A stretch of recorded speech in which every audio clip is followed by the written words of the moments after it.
When our oldest child, who is now a father of 3 and sits in this priesthood congregation this evening, was 11 years of age, he was given an assignment, along with the other 6th graders of his school, to submit his favorite family recipe.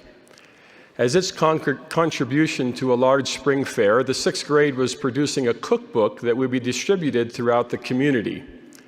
When the teacher announced the project, and a deadline of a week from Friday, our son Brett immediately concluded there was plenty of time to later get the job done and dismissed it from his mind.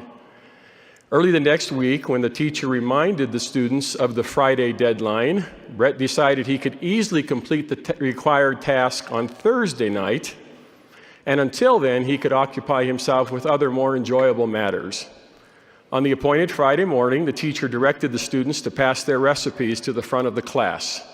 Brett's procrastination caused him to forget the assignment and be completely unprepared. Flustered, he turned to a fellow student seated nearby and confessed his problem. Trying to be helpful, the classmate said, "I brought an extra recipe. If you want, use one of mine." Brett quickly grabbed the recipe, wrote his name on it, and turned it in, feeling he had escaped any consequences related to his lack of preparation. One evening, several weeks later, I arrived home from work to freshen up before going to my evening church meetings. A few days prior, I had been called as a stake president after serving several years as a bishop. We were somewhat known in our community as members of the church who tried to live the tenets of our religion. "There's something you need to see," my wife Diane said as I walked through the door.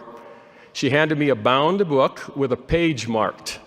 Glancing at the cover, titled Noelani School's Favorites, 1985, I turned to the page, the identified page, and read Hallstrom Family, Favorite Recipe, Bacardi Rum Cake.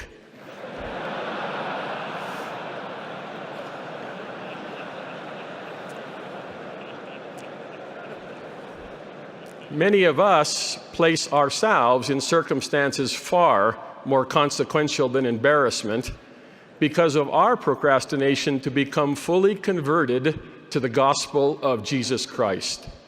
We know what is right, but we delay full spiritual involvement because of laziness, fear, rationalization, or lack of faith. We convince ourselves that someday I'm going to do it. However, for many, someday never comes. And even for others who eventually do make a change, there is an irretrievable loss of progress and surely regression.